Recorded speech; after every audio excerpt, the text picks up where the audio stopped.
Showtime. Showtime. Yes. Listen, I have a question. Are you on the carnivore diet, but still battling those pesky cravings for sugar and carbs? You're not alone. In today's episode of Meaty Mondays, we are uncovering the science behind cravings and sharing proven strategies to help you conquer them once and for all. So, if you know somebody that's on this carnivore diet, share this video. If you're on the carnivore diet and you don't have a buddy, share this video, because let us turn your buddy into a carnivore so then you have a buddy. So share this. We got some good information. I am going to kick this off to Robyn. Take it on from there, my friend. Good evening, everybody, and welcome back to another episode of Meaty Mondays with the Fierce Felines. I am Robyn Heron, your carnivorous grandma, and we're so excited to be back with you guys again. Y'all, it's getting so close to our 1 year anniversary, and we are like so excited and so thankful. So, as G said, tonight we are talking about cravings. I don't know about you, but sometimes I still do have a little craving. So, and there's a little twist on a craving that I'm going to talk about tonight. So, I'm talking about the science behind cravings, and I want to start out with a video. And so, I'm going to share my screen, and I hope you guys don't mind. We are going to watch this quick little video here. Oh, where is it at? Here we go.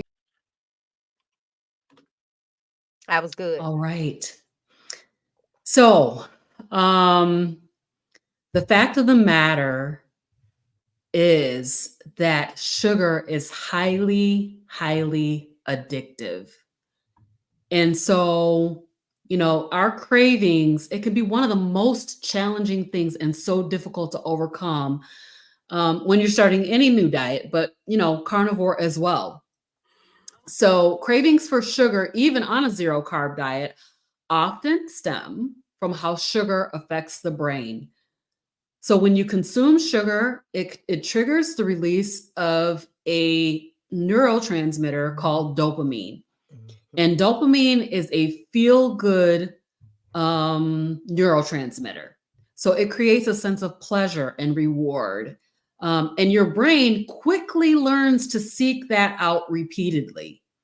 So it's the very same mechanism as becoming addicted to any substance. It creates a sense of pleasure and reward. And then over time, the sugar consumption essentially rewires the brain to expect these dopamine hits, and that reinforces your cravings. So on a carnivore diet where we're completely and totally eliminating sugar. Now, I know that some carnivores do still use honey and stuff like that, but for the most part, carnivores are eliminating sugar. When you do that, your brain is going to struggle. Because if you think about this, and what the guy was saying on the video is that as a very young baby, what do we do when we have a baby that turns 1? We give that baby a cake, a whole cake to themselves for them to smash into. But even before that, when you're feeding your baby formula, the formula is a sugar-based product. So we've been having sugar our whole lives. Now, all of a sudden, we're telling our brain, no more. Your brain's going to rebel. So that's why you have cravings. So your brain struggles with this absence of the dopamine-driven reward cycle. Sugar is super highly addictive. So, many in the early stages of carnivore, many carnivores find themselves craving not only sweets, but also foods they also associate with dopamine release. So a lot of the highly processed foods are meant to be highly palatable and delicious and cause that same type of dopamine hit. So, so those foods that, like chips, potato chips, and those kinds of things like that do the same thing as well. So the cravings aren't just psychological, they're deeply rooted in the brain's chemistry. So your brain chemistry has been altered to be addicted to sugar. So that's how the brain chemistry is affected by sugar.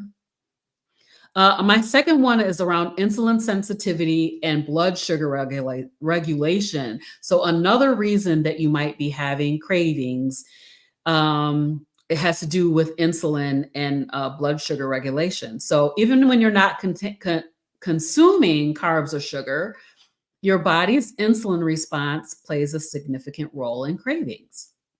So before starting carnivore, most of us have spent years spiking our blood sugar. How many of you guys out there were told that you needed to eat 6 times a day? Give me a heart in the chat if you were told to eat 6 times a day. Every time you eat, your insulin is spiking.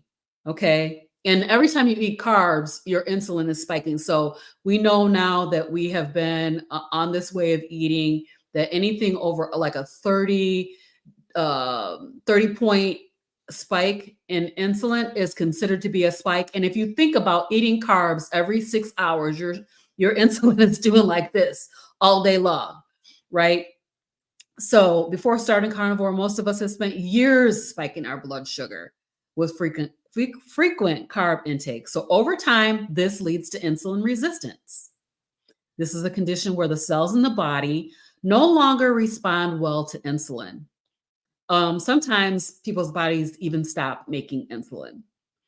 And that makes it harder to regulate blood sugar. So your insulin is constantly chasing after that sugar, trying to keep it down, trying to stuff those sugars into the fat cells, trying to get it out of there, because you're only supposed to have a teaspoon of sugar in your blood at any moment. And your body is tightly regulating that. So that's insulin's job, is to make sure that that sugar stays down.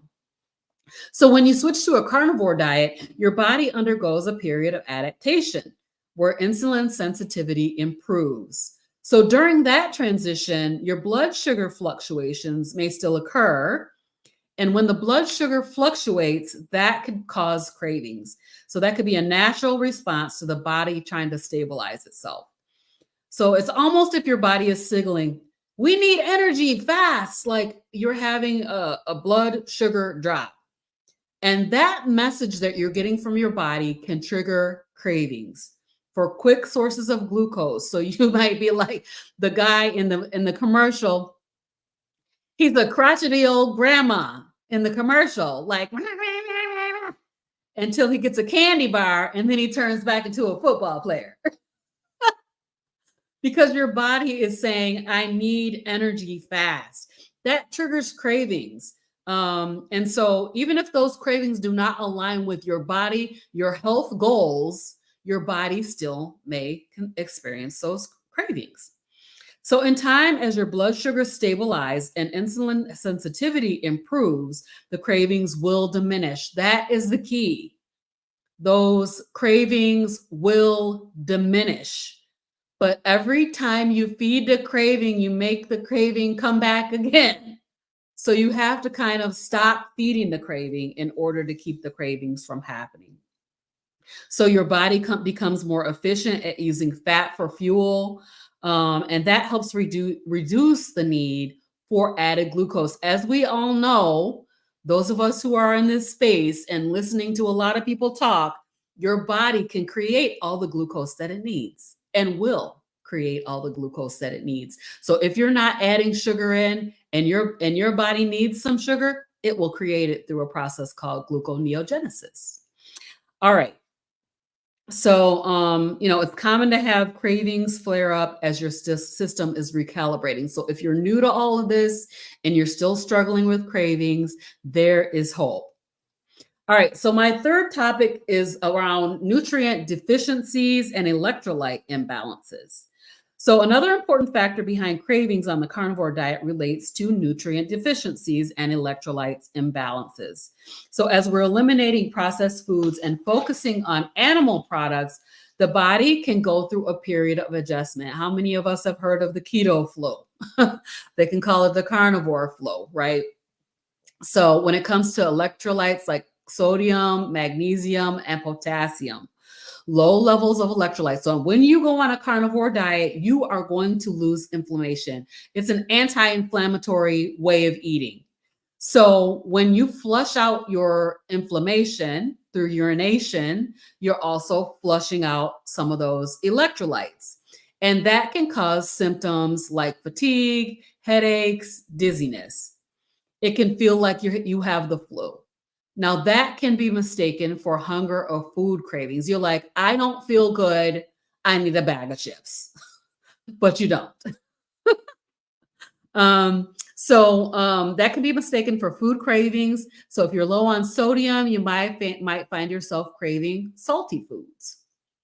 And so what we say is take some Redmond real salt or some Celtic sea salt, some real salt, and put it under your tongue if you're having a salty craving. So many people feel that simply increasing their sodium intake through salt or broth significantly reduces cravings. So put that salt in your mouth if you're having a salty craving. And then also you could use bone broth as well. So I wanted to mention this other sort of different craving because sometimes I get a craving since I've been on carnivore for something like liver. I just feel like my body needs this. So in this case, your body might crave a specific nutrient dense food like liver or beef when it's seeking certain vitamins and minerals. So if your body is a little bit depleted on certain vitamins and minerals, you might have a certain type of a craving to go along with that. So for instance, liver is one of the most nutrient dense foods available. It's packed with iron, vitamin A, and B vitamins. So a craving for liver could indicate that your body is low on these essential nutrients and is signaling the need for them. So similarly, beef is an excellent source of zinc and high quality protein. If your body is running low on these nutrients, you may experience cravings specifically for red meat. So it's not like the sugar cravings, which are driven by dopamine and insulin, but the cravings for liver or beef are often a reflection of your body's nutritional needs. So you feeling this way because you are short on some kind of a vitamin or mineral that your body is saying, hey, I know that liver has this. And so I often get that. And about once a month, I'll have a taste for some liver. And it's like, okay, it's time to eat some liver because clearly my body is signaling that to me. It's signaling that your body is seeking to replenish itself with these vitamins, minerals, and proteins that are essential for proper function. So again, we know that there are cravings in life. We understand a little bit of the science behind those, but you need to be consistent. You need to stay consistent and stay off of the sugar. So make a commitment to yourself to not allow those cravings to overcome you or overtake you. So it says, as you continue with the carnivore diet, your body will begin to adapt to this new way of eating. Over time, cravings for sugar and carbs will fade as your brain adjusts to a new normal where dopamine is not tied to food consumption. Now that's pretty incredible. Like that,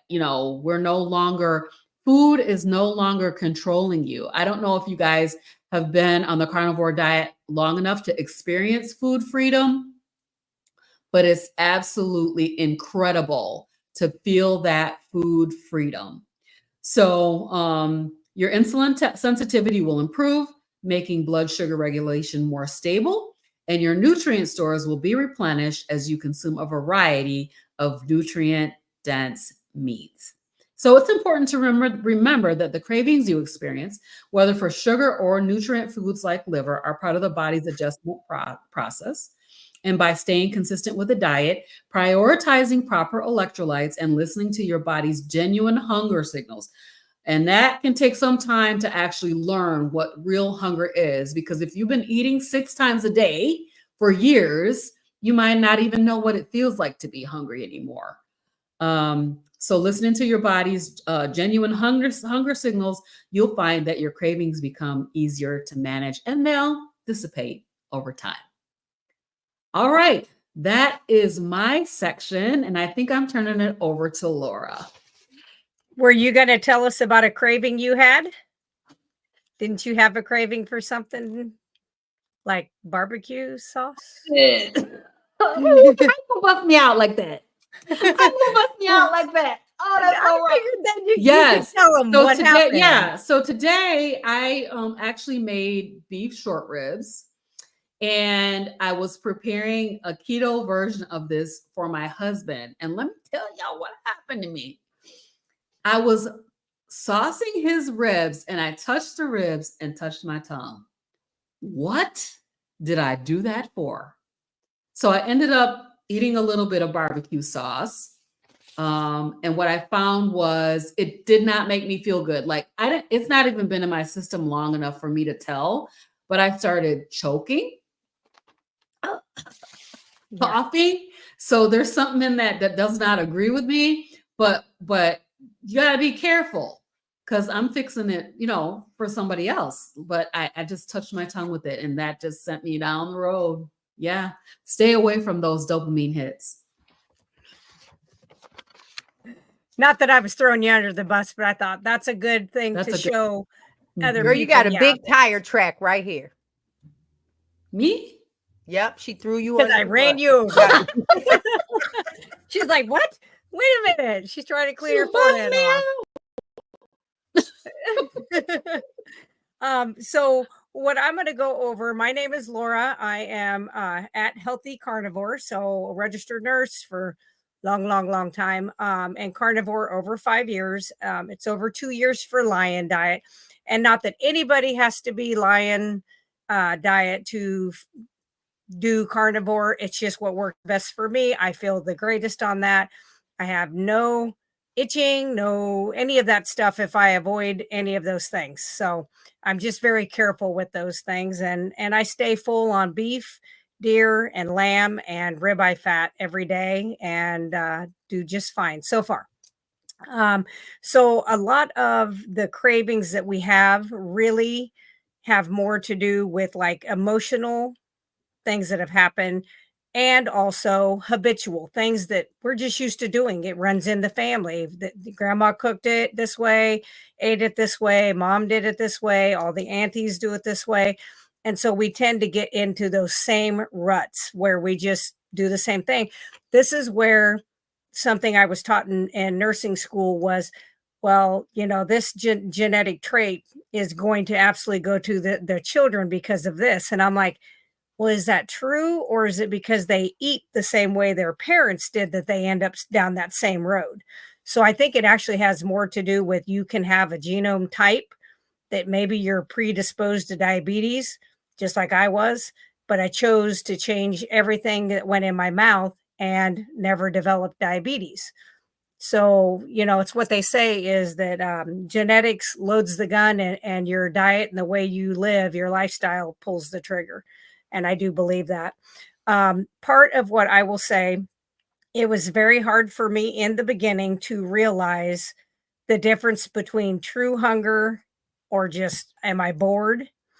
And one of the things that I did that really kind of honed it in for me is I did a fast. The first one I did was a 3-day fast.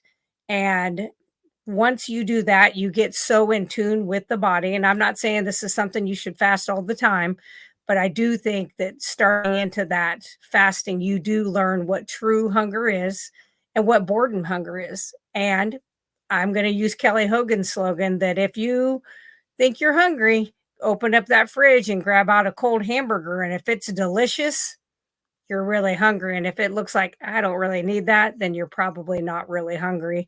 I do think that a lot of people, my mother has this is something that she deals with, is that she has past traumas that she works with a counselor on, and she's a counselor herself. But she tends to pack on weight to protect herself so that people don't look at her, so that she's not, a sexual being to somebody else or something. And it's something that she does subliminally, and she hasn't been able to get past that. The other thing is we put so much importance on, like you were saying, the birthday party, the Thanksgiving dinners, the retirement parties, and instead of it being more about socializing with these people and spending time, it is always around the food. Everybody will get on their phones and text message, I'm bringing this in. What are you bringing? What do you bring? It's not like, what are we going to do? Do you want to do, something together? Do you want, nope. It's, what are we going to do to eat the worst possible food most of the time? So at my place of work, when they're doing a birthday party, they're like, hey, do you want to bring like loose meat hamburger? And I'm like, sure. Okay, I can handle that. Or do you want to bring like deviled eggs? I made some deviled eggs similar to like what Sandra made. And I know, geez, like they're not deviled eggs, but they were good. They were not her style. And that's okay. That's okay. She's like, I want it to taste like the original. And I understand that. I know. Another thing that can be a trigger for us is, and I don't know anybody who doesn't have some of this, is stress. Stress can just, and I was definitely a stress eater at times, and the others, I was the opposite, where if I had stress, I just shut down. So it kind of depended. Work stress, I would just eat, and especially chips and things like that, things that were not good for me. Now, divorce stress was the opposite. It stopped. I didn't want to eat food. I didn't want to think about it. So it did the opposite, but it's always good to kind of know what is triggering you. And it's where I've gotten to forcing myself to look at food as a fuel. I don't look at it as, is it pretty? Is it this? Is it that? I don't look at it that way. I just think of it as though I do the gasoline when I go to the gas station. This is fuel for my body. I want to put the best stuff in so that I allow my body to do what it needs to do and make it the easiest on my body to do it. I don't want it to have to decide, where do I send this chemical? Where do I send this dye? Where do I send, these preservatives? Another thing is boredom. So I promise you, I have no boredom. I don't know about you gals, but I don't have time to be bored anymore. I have no boredom, and I don't even watch TV. Like, everybody's like, have you seen Yellowstone? I don't even know what the hell the Yellowstone is. I don't even know what it is. I'm like, no. I'm like, what is that? I'm like, I have no idea, because I make myself stay busy. So doing my side business, making my lotions, doing things like that, connecting with people, things like that. I tried to do that. I crochet for my patients. I give each of them a blanket. So I stay busy. So I avoid that boredom. And I think having your hands busy doing something, at least for me, that has helped me not want to be constantly piecing on something. So that is something I do. Another thing is social cues. So, so many times when you're out with your friends or family, they have those comfort foods that you're used to, that you grew up with, that just reminds you of home or reminds you of a family member. That's something that it can be a little bit difficult, but if you go prepared and with the right mindset of, I'm going to do what is best for my body. I'm going to do this for me. And you have to sometimes be selfish and put yourself first so that you can get back to your health. But that's what I do when I'm in those situations. Another thing is, we've all heard of cortisol, which is produced by the adrenals that sit on top of the kidneys. So high stress will cause that cortisol to release in a higher amount than it should. You should have a cortisol spike right before you wake up, which also will sometimes cause your insulin to go up a little bit. And sometimes diabetics will see a little bit of a drop in their blood sugar. It's called the dawn effect. And so sometimes they will see that. Same thing happens in you, even if you're not diabetic, though. If you have high stress, you have high cortisol, you are going to have high insulin. And as Robyn talked about, when you have high insulin, that leads to insulin resistance, because those cells are constantly being bombarded with insulin. And at some point, they're like, I ain't listening anymore. They're like a 14-year-old. I ain't listening. Okay. So when that happens, then it causes a cascade of issues. Um, the other thing is this causes the hunger hormones to actually kick in too when the cortisol is high. And I don't know if you've ever been stressed where you actually hear your stomach growl, but I've had that. And I'm like, I just ate. I know I'm not hungry, but it's because I'm in a stressful situation. So that can happen. It's very easy to want to go back to those comfort carb or sugar foods. But I think if every time you think about it, and that's the thing is that stop mechanism. And with my ADD or whatever, I like to just go right to the point. But sometimes it's like, nope, sit back and analyze for just a second. Are you truly hungry? Are you bored? Are you stressed? Is this just a situation that you're in that you're, not used to?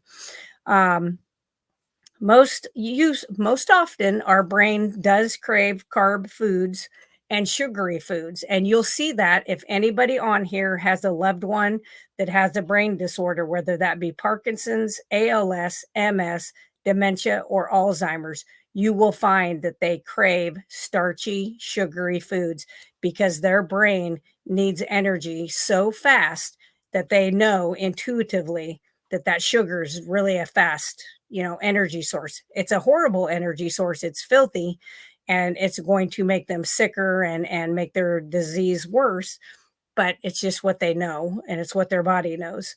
Um, so as you switch over to fat for fuel, I always try to tell my patients, think of sugar as kindling. It's just what you want to start the fire with. It lights up fast and then it's done. It's out. Where I say fat is like a piece of charcoal. It may take it a few minutes to get up to heat, but once it does, it just rolls, and it stays warm for a long time. So that's how I think about the fat and sugar between those two. Um, let's see. Yes, fasting. So I mentioned fasting a couple times because I do like to do some fasting. I don't think women, for the most part, should do extended fasting very often because I do think it's hard on our hormones. And I think our cortisol tends to release a little bit more than men when it comes to that. And that's not 100% that no men don't have trouble with that. I just think it tends to look like females have more trouble with that. Some of the things that you can do if you think you're going to be in a situation where it may be hard for you to control not eating those comfort foods and those things is eating before you go, or having, like you guys talk about, purse bacon. If you can eat pork rinds, take those with you. Hard boiled eggs.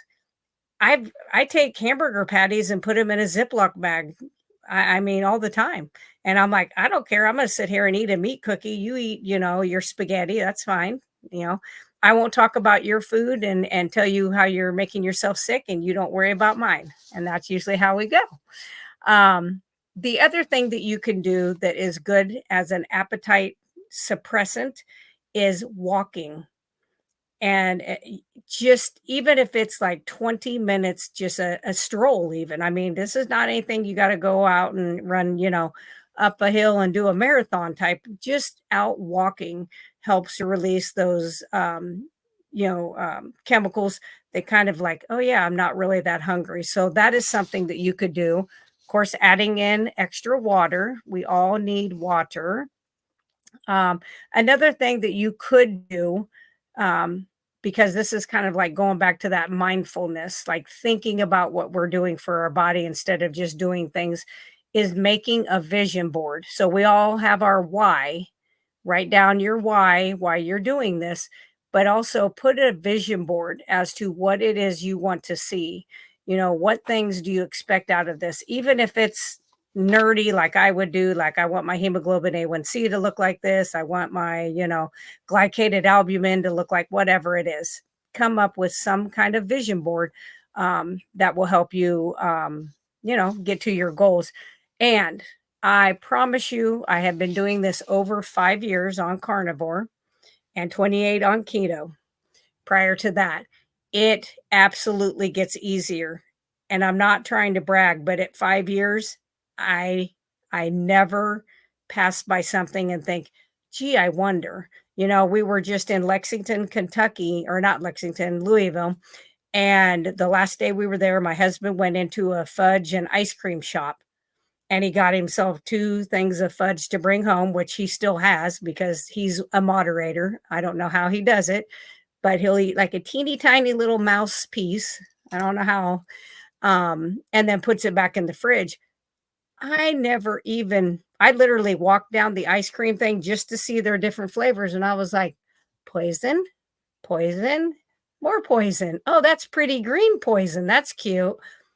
Because that's how I look at it. And so I do think over time, everybody will get to that point where it's not hard. So I think just being mindful and being in touch with yourself will help you. And just knowing that your health is, especially if you're the head of the household, which I'm just going to go out there, none of you men come at me, but a lot of women are the head of the household when it comes to taking care of everything in the house for the most part. Not all, but we got to be well. I mean, you know, if some of them are bringing up children and stuff, we need to be at our best. And so I always say putting yourself first is not putting everybody else last. It's so that you can do the best for them.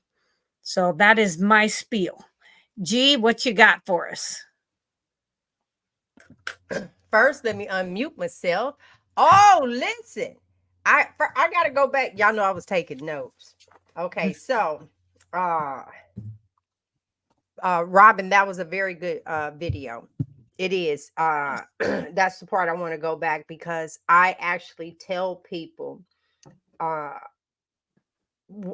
had this actual conversation. Young lady, her mom was addicted to drugs, and I had to say, and you're addicted to sugar, but because sugar is legal, we don't really come down on that aspect of it. I said, but you lay in the bed and think about something in that refrigerator. And instead of, maybe not doing it or not going to get it, something in that cabinet, whether we cook one meal as we discuss what we're going to prepare and cook tomorrow. We've all done it. And so what I've said, to this young lady, I was like, until you can beat the sugar addiction, please don't look down on someone with a drug addiction because we're all in the same boat.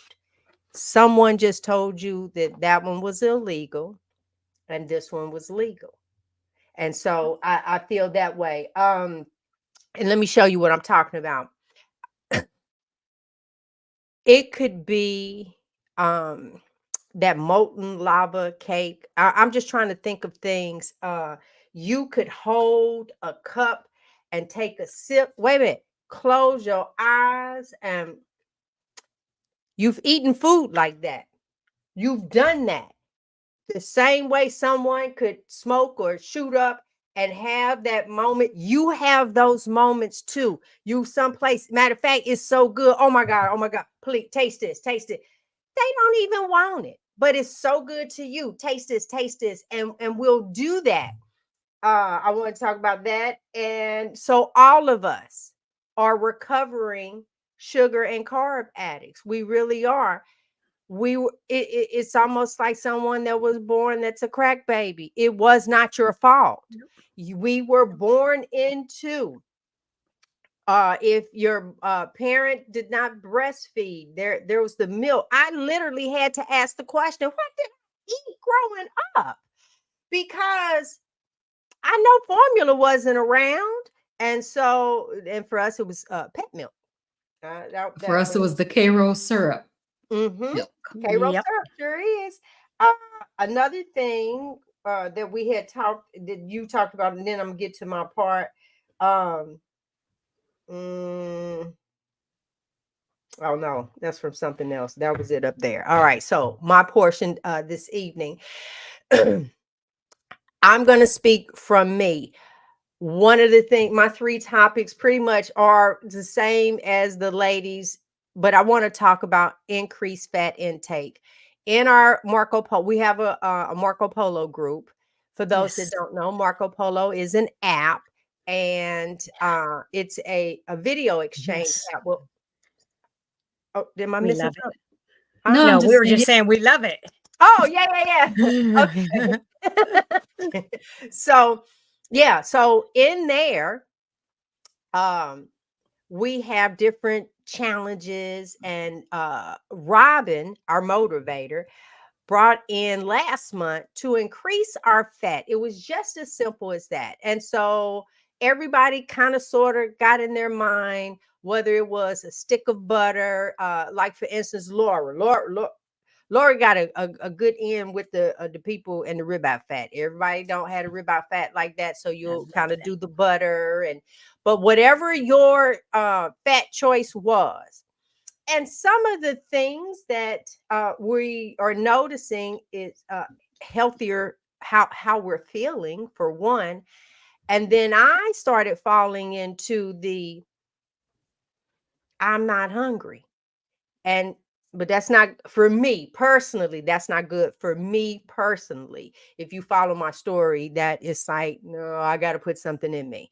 Um, so that satiety that you get, it reduces any cravings that you have. Today, I've been venturing off with lamb fat versus the ribeye fat. I've been doing lamb fat, and I had a fat people moment, and let me tell you why. Because all while we were talking, I said that lamb fat was really good. So I think tomorrow I'm gonna mix ribeye fat. Yeah, that's the meal I was over here planning. I'm sorry. It's like I want to know. I even saved the fat that I fried the the lamb in, that I'm gonna fry for tomorrow. I have saved that to that's going to be the start, because I'm telling you,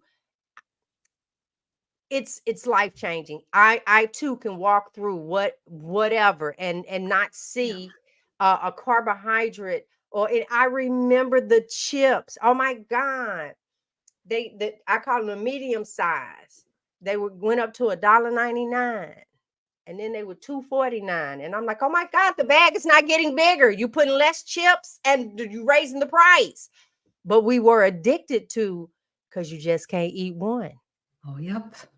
You Yes, just indeed. can't eat one. And yeah, so uh you really have to cut that out, and make a stance. I know I say you can stick a spoon down in some apple cider vinegar, pop it on your tongue, whatever Mhm. you thought you wanted. I bet you won't want anymore. It just won't even taste the same. You won't even think the same. And you can go on from there. Your hormonal response to fat, uh that's another one I'm gonna cover. Incorporating more fat into your carnivore meals, that's where I'm talking about this butter comes into play normally. And we even show a picture, or turn on and say, hey, this is what I'm eating, this is the fat that I'm putting in, this is what it is that I'm doing. We show it for and just we feel good that you're taking that fat in. All right. Another thing, of course, your electrolytes, which is something else that we talked about, and being consistent. And a lot of times, sometimes people misinterpret dehydration for hunger. You're Yeah. really thirsty. Yep. And a lot of times you will put food in cases like that. So let me just I'm going to read this off. Fat helps keep you fuller longer. All right, by providing uh, and sustaining your energy levels, reducing the likelihood of even having a craving throughout the day. That's why a lot of people can only do one meal. Yeah. They'll do one meal because you're not hungry. You really aren't. And you've put in your body what it needs. So I'm saying try to incorporate more fats into your meals, whether it is the fat that you're cooking with, adding a little extra, and getting the fattier cuts. Your electrolytes are important. Having those balances. I was listening, they say, well, if you're craving something salty, you're probably low on salt, where they're telling you not to add salt. I never understood the canned good with all the sodium, and then but when I just take that can and put it in the pot and didn't add seasoning to it, those green beans was horrible. So I don't understand that whole process. So I'm not confused anymore. It just makes sense that if I leave this meat out on the counter and it's not cooked, it's going to rot. I shouldn't eat that. When I eat, my body is breaking that meat down. There's no preservatives, there's none of that. I feel so much better. You guys, I almost ate an entire pork loin yesterday by myself. I had dehydrated it, right? If you look on my site, I have Yep. I freeze it, slice it up. After that, I made butter sandwiches with that meat. I had two pieces. I plapped on at least two big pats of butter, Yep. put the other piece on there, and I was sitting there just eating it. Before you knew it, And it looks so good. I'm my like baby, it so really was. jealous. My I mouth is want literally some. watering now thinking about it. And I'm sad because I ate it and I don't have any more. All right, next thing. My consistency. I love the fact that I look forward to being consistent. Y'all better hear what I just said. I look forward to being consistent. Consistency now can put a smile on my face. See, we've fallen so many times in the past. That's another reason why your family don't want to follow you. You ain't stuck with nothing. Every time you turn around, you go, look, here you on social media. Ooh, I'm starting this walk, y'all. I'd say to myself, let me mark my calendar 2 weeks later. I'll no longer see those things because you gave up. Because that stuff is hard. It's 80% of the food. Go on out there and do your 20% walk. It could be 20 minutes. Okay, get your movement, but it's the food. So you want to go, and all of a sudden, I look at this and can't wait to finish this water. Right. And it's like, oh my God, I got through 2 or 3 of these versus, oh Lord, I still got some of that smoothie I made. That stuff is it's just kind of thick. Then somebody say, well, add this to it or add that to it. And there you study adding stuff, which what you really want to add is some Kool-Aid to it. And so you can drink it, doggone it, because it just tastes nasty. But you hanging in there. Wrong consistency, y'all. Wrong consistency. Your dehydration. I did not realize most of us, I'm not a professional. I taught myself this statement that I'm getting ready to give you. I know at least 65 to 70% of the people walking around are dehydrated. 100%. Yes, that is true. I know. It is like, and I kind of made that up. Why? Because I thought I was drinking enough. So what are some things? Your urine. They just tell you, it's like, look at that.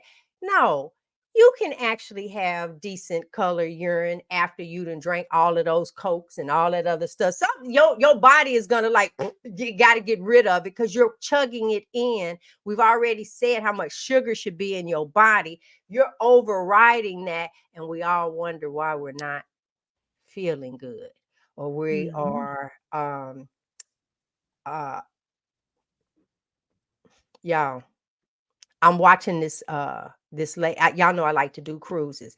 I don't feel she will ever see this part of this video, so I'm gonna say that I don't think she will ever see this part. She was talking about she went to the doctor and she had some swelling in her legs, and then the doctor said, have you been on a cruise ship? And she's like, yeah. And she said, oh yeah, that water on the ship has salt in it, right? So my husband's sitting there and we heard that. We just kind of looked at each other. Now we've tasted the water. We didn't taste any salt, but this must be some miraculous something that's going down in regards to, okay, fine. But see, I've also seen the video and I've seen the 3 desserts and I've seen all this other stuff. That's what got you the swelling. But it was easier to cut out salt water, which I've never heard of, but it was easier to cut that out than all these other things that's actually harming you. The sugar is so addictive. It's I like, know. it's easy to point at sodium or something like that Mm-hmm. instead of say, I'm eating way too much sugar. How many people do you hear say that? Oh, I'm just eating too I much know. Wait a minute. sugar. Hold on. Nobody says that. No, wait a minute. In her defense, it was one of those where that she had talked about the ice cream. She said, "Oh, I just keep getting that one ice cream. I get y'all. Listen, I'm gonna do better." We say this so much. We say it jokingly. We talk about how much we ate and unbutton our pants and had to sit back. We do that and we joke about it. Y'all, if somebody came up and started joking about that you were on dialysis, would you think that was funny? You're sitting there on the machine and so that's what I'm hearing when, we're joking about eating all of these different things. Y'all know I need to be on a diet. Y'all, yes, I know it, you know it, and that's the reason why you're saying it. And we're normalizing it, and it's not normal. That was not meant for our bodies at all. And so the last thing I want to share with you guys, we have some great success stories. I am not kidding. I think one of the best things that we did as a group here on this channel was start that membership that we did outside of here, because it even helps me. That it does. I love the fact, and everybody kind of says the same thing. The turnaround. It's literally, it's like you ask a question and it don't take long for the answer to come across or anything like that. And they have blessed me. I see. I've added some different things from what people are sharing. Now everybody is putting ghee in their coffee. It's like yeah. I even took mine. Wait a minute, girl. I took mine. I did not get rid of all of the impurities when I poured it over into the bowl. I got rid of some, but not all. So I'm excited. I can't wait for in the morning. I turn around and get that big plop and see how great that's gonna taste. I just have to share this, G, because my family came over and I let them try the ghee coffee. Yay. Oh my goodness. They all were like, "Oh, that's so good. That's so good." Yes. Right. Drink that, fat ladies. That's it. Right. That is it. Well, Start your day. Have some questions or something like that. Let's get over it. Y'all, episode 50 down. Go ahead. I know it. Any questions that you guys? We do have some questions. We do have some questions in the chat. So Sherry, let me pop it up. Sherry is asking, is any one of you we talked about this last week, familiar with urine therapy? It's very powerful as a modality to healing and regaining health. No, that was a question from last week. Is that the same question from last week? Yeah, that was last week. I need to unstar that. I Okay. I don't see that in the stars. Yeah. Okay. I see it here in my stars. Okay. I'm gonna let you bring the stars up. Oh, wait a minute. So it's in mine too. Is Sherry here? Is Sherry, if you're here, just say hey. And we'll come back to your question if you are actually asking that question today. Okay, well, I haven't seen the animals out peeing on each other. So I can say this. I have heard of, and she mentioned this at the end of last week's show. I have heard of using a baby's pee diaper to wipe their tongue when they have thrush. So I have heard of that. And I have heard of using a baby's own pee diaper on eczema. So those two things I have heard of. But other than that, I have not heard about it as any. I just haven't heard of it in. Okay, so for me, I know we talked about like putting something in the eardrop and all of that. I wouldn't trust a diaper is one thing versus a disposable diaper. So hopefully no one is doing that. You got all not a pamper. Right. But a cloth diaper. Yeah, a cloth diaper. And it's the baby's own urine. So it's not please don't start sharing yours and all of that. And I'm not, listen, the same way I tell people, you are now thinking about food. find your path. If people are thinking about a natural homeopathic way, go right ahead. If you know, if that's the route, me personally, I only know like kinky stuff with pee, urine. That's the only part. I did not say I was participating. I did not tell our secrets. I'm just saying that, you know, because it's something that your body is getting rid of. So things that your body getting rid of, your tears, your the mucus, the Mucus. boogers, your poop, your pee. I don't see reusing these things. Well, they So, are like the impurities that you're getting rid of for a right. So specific reason. right. And Yeah. so then now I go back to, like I said, the ancestors and stuff like that. There's some stuff I just didn't see. But I wouldn't put it past anybody on doing anything. But if it worked for you, Go for it. I'm good for it. I'm not, Yeah. I'm not shying on anybody's nothing. But I actually asked a follow-up question with this one. No, it wasn't this one, it was a different one. I didn't know what Okay. type of liver that they were asking about. I Yeah. have So had some people reach out to me about this actually. And I Is do it in the think regular store. liver or Mhm. chicken liver? it's beef Beef liver. liver. I've Yes. seen it in the stores, but when I purchase my liver from my local farmer, local rancher, no problem. Mm-hmm. Yeah, me too. But I've had people reach out that said they were buying it. I think it was Costco, but I could be wrong. But I think both of them said Costco liver. Okay. That when they bought it, that when they got it, and it wasn't frozen, like it was just in the meat case. And when they got it home, that the consistency was different. So that always makes me think same thing as Simpson. What have they been fed? Are they grain fed the entire time? Because I don't care if my cows are grass fed in the beginning and the last 6 weeks they have grain. That's fine. I'm not going to be like Barry says, they're not panda massaged, you know, that's okay. But I try to avoid cows that have been corn fed their entire life because I do think that has something to do with that. Okay. All right. All right. Who you So clicking? Oaktown Girl, I think I got in the middle of her conversation, but she said, I think having joined a carnivore support group from the start is the reason for my success so far. I'm And I telling think you, it's amazing. especially if you're doing this alone. Oh my goodness. And let me tell you, it's like we have meetups every day. You don't have to explain the added fat. You don't have nobody's in there asking you about your cholesterol, none of that stuff. Cholesterol is not a disease, but let's keep No, it going. is not. No. All right, let me go to the Can I next tell a one. real short story real quick? Of Mm-hmm. course. So I had a new patient I admitted today who had a 7-way bypass, not a quad, Ooh. not a 5, a 7-way bypass.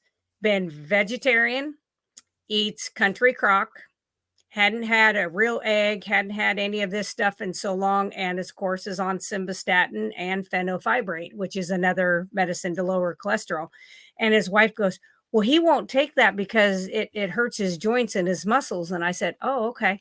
And she goes, well, you have to tell him to take it. And I said, no, ma'am. I said, the patient has the right to refuse anything. And I said, just sit here and think about this. Just this snapshot of your husband's life. He is 70 years old. He has put none of these things in the body that they tell you cause you to have all these issues. How did he end up having to have 7 arteries bypassed because they were full of calcium? How did that happen? She goes, she literally sat there for a minute and she goes, I should be getting real butter. And I said, yes, you should. Right. 100%. And eggs. I know. And so he's going to be starting on that. And it made my heart very happy. I just was like, yep, okay. Because you have to be kind of careful with a patient that is, you know, undergoing that. But I just was like, oh, exactly. Come on, think about it. Yeah. All right, let's read this one. Hey, Charlie. Yeah, so Dr. Berry would say it's not your fault, carb addiction. I know, but it is your problem. Yep, great pieces of advice. Thanks. Thanks, Charlie. Yes. All right. What's this one? Your turn, somebody. Because For the I first want 2 these years of last my two. keto That's just too journey, funny. I drank 30 ounces of coffee with a mix of butter and coconut oil. Bulletproof coffee, yes. 165 grams of fat, 1,100 calories. I drank this every day for about 2 years, and it was huge for me. The And fat it's the key. it It's the key. is. Laura's been trying to tell us. She was trying to tell me for about what, 8 or 9 months? For a little while. Oh shoot, I It's okay. accidentally unstarred it. I meant to hit it and hit the star. Okay, but I want to talk about this one right here. Okay, Right, because Susan. she said that she missed it. Yes, that was a comment from last week. I don't know why they still see. You know why, guys? We didn't unstar it and we come back into Oh, the same one. That gotcha, is Yeah. probably why. Yeah. Mhm. But she says that heard of athlete's foot and like you should pee in the Yes. shower. I do not have athlete's foot because I do pee in the shower. There you go. Well, I heard that, like, if you get stung by a jellyfish, you should pee on it. That is true. That is I did true. hear Wait, that. wait. When are we peeing? Are we trying to pee on the jellyfish so he like don't bother you? Or No, you you peeing peeing in on the No. ocean? yourself. You peeing on You want yourself. to pee where he stung you. Right, Mm. where you're Yeah. stung. Okay, so we'll see. Oh my See, gosh. there we go. So let me just say this. Urine therapy, also known as urotherapy, is the practice of using urine for medicinal or cosmetic purposes. There is no scientific evidence to support the health claims of urine therapy. So here, I'm going to give you this caveat because I think like the AI would say something similar about the carnivore diet, and we know that the carnivore diet is amazing. So I'm not going to discount it necessarily, but as I said last week, I don't think it's for me. I mean, unless I come across something that's like, oh yeah, a little urine will help with this. But for I now, will not be Wonderful. adding I'm this to my good. I'm coffee, good. honey. Okay, Sharon. Yes. 7 So days a we week. meet 24/7 every single day we meet. So let me tell you kind of what we do in the group. So I come in, I am your motivator. So I come in and I give you a motivational moment in the morning to get you started on your day. Laura comes in, she talks about all the exercise she's doing, and I'm ashamed for myself because she's beating us all out on the exercise tip, but she's also there as she isn't a medical practitioner. So she's got lots of great medical advice for us. And like if you need something Homeopathic. specific, if you need something specific that's specific to you that you really want to talk to her about, you can always go and sign up to have a meeting with her. But there's lots of questions that get asked in our Yeah. group. And we all come in and answer them, and Laura comes in and backs us up with the medical. And then G is our coach. So she's telling us what are the Left, challenges that we're going to right, do, left. what exercise we're going to do. She Yeah. is definitely there to coach us through this lifestyle. So we all have our own strengths that we're bringing to the group. And then we have an amazing group of ladies that are in the group. Yes. And so it's just really, really fantastic. Now, we do have a group for men, but men, y'all are not showing up. No. We're here to whatsoever. support you as well. That would be a separate group, especially for men only. But you know, we haven't really started that yet because where y'all at, man? Where y'all at? Yeah. Yeah. Get out there and But do it. once again, that's where we as a group we increased our fat intake. We did that together. You have somebody cheering you on. You know, you just do. And I think I love when they say, y'all just get me. Your Yeah. quirkiness, your you Yeah. we get you. Yeah, you get Yes. to be you and you know, yeah. So find your tribe. That's all I Find your can say. tribe. That's So a key how would thing. you find us? You can join us through any of our Amen. yep, any Justin. of our sites. Any of our sites. Yes. And actually we all give us a moment to make sure because I know I didn't. We can have the link in the description. So however you're watching the video, it Yeah. doesn't matter. If whoever you come in under, you still get all three of us. Plain and simple. Yes. Yep. We come as a pair. Yeah. As a trio. trifecta. We're a trifecta. Yeah, there you are. We are. Get all three of us, and it is called, and mine is called Carnivore Life 24/7. The link is in my description box below. So both of I'm theirs sure that are. Mine ain't. But she gonna put it over there for you, so for your convenience. Yes. So we do have a couple other questions that are popping up here. First of all, and put this up. Dustin. Yay. Yay. We're so happy. I know that there are men here with us and we appreciate you, but if you want to be in our Lions Carnivore Lifestyle group, you go to whoever you're here under, you go to theirs and you sign up for the Lions Carnivore group. So there's a question here about your deviled eggs. What deviled eggs did you do? I did exactly the ones that in our Marco Polo group, Sandra was showing them. Don't share it. They got to be in the group to get it. There you go. I'm just gonna say, well, Tara is in our group though. So Tara's in our group. Oh, I ain't see. Yeah. Okay, Tara, my bad. Girl, in the group. Sandra put it up there. And I think Sandra's here. So Sandra, could you just go back and put that up again so you don't have to go back a million Marco Polos to find it? Yeah. I will tell you that, everybody was like, oh my God, those are so amazing. So yes. So I just did the recipe that she told us about. And calories? Nope. And if you've gained a little bit of weight, I gained 10 pounds when I first started this. It's because you still have healing that you need to do. Once you get all of those things taken care of, your body does release the fat. So it will come off. I promise you. There is no such thing as a calorie because inside our body, nowhere in our body gets hot as it would take to combust a fat, a protein, or a carbohydrate. Remember back to biology when you put it on the Bunsen burner. You had to turn it up, blue flame, to do anything. There is nothing inside us. Enzymes are what break down the food, and that's how that works. So I think you'll get there. This is what doesn't matter for 2 years. Yeah. I still had trouble even up into my 5th year. And I'm strict carnivore, but I literally still had that. And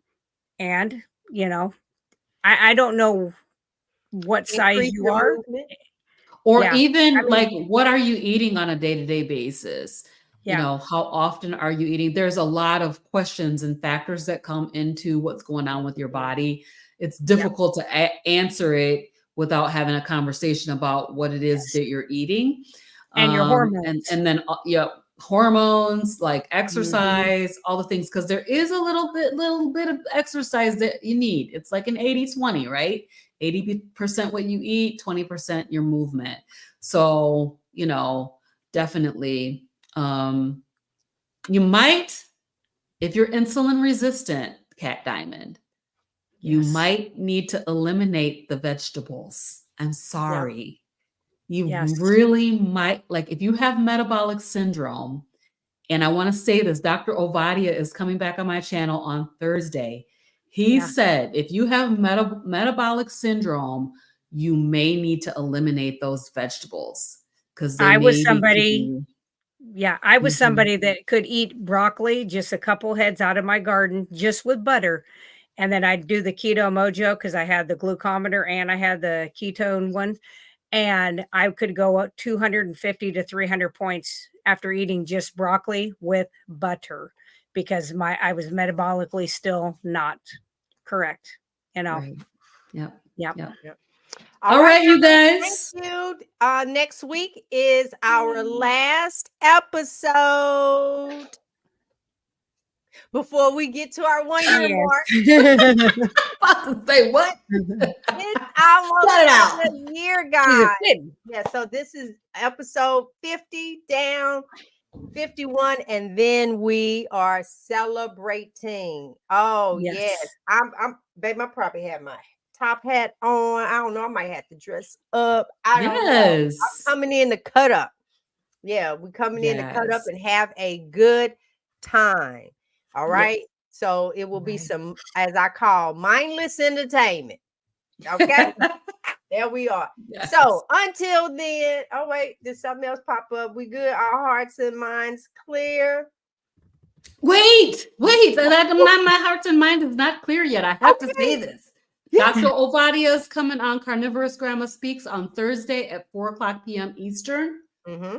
Oh, Bella, Steak and Butter Gal, is coming on Carnivorous Grandma Speaks Women of Wisdom series on Saturday evening at 5:30 p.m. Yay. Eastern.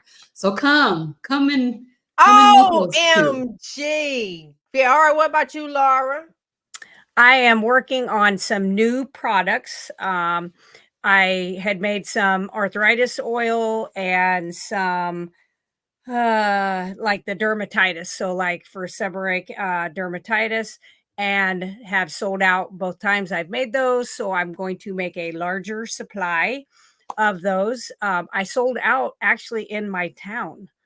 Like one lady heard Wow. it, and I literally had people coming to my door, and I was like, Oh, "What? Oh, Hello? I know. Hello? this Hello?" ain't no store. They I didn't know. I know. was That's like, all right. They didn't know. Yeah. Girl, let me send you an open and close sign. You have to let them Right. know we are closed today. Do not Yeah. knock on my Yeah. door. That is so cool. Well, Wednesday, Leah and I will continue to tell our story of how we damaged our bodies prior to the carnivore diet. And y'all, I told you about the sous vide that we did, and that video is coming out. That's all I can say about that. I hope, because they're paid, that it's a paid promotion one, but I know when they get this video, they're gonna say to themselves, "What did we just do?" I know it's going to be My good. I can't reviews, wait to see it. I know my reviews, everything is just different. I am not kidding. I don't know. I was born like that. So in the meantime and in between time, you work your thing and I work mine. We will see you next week. Bye.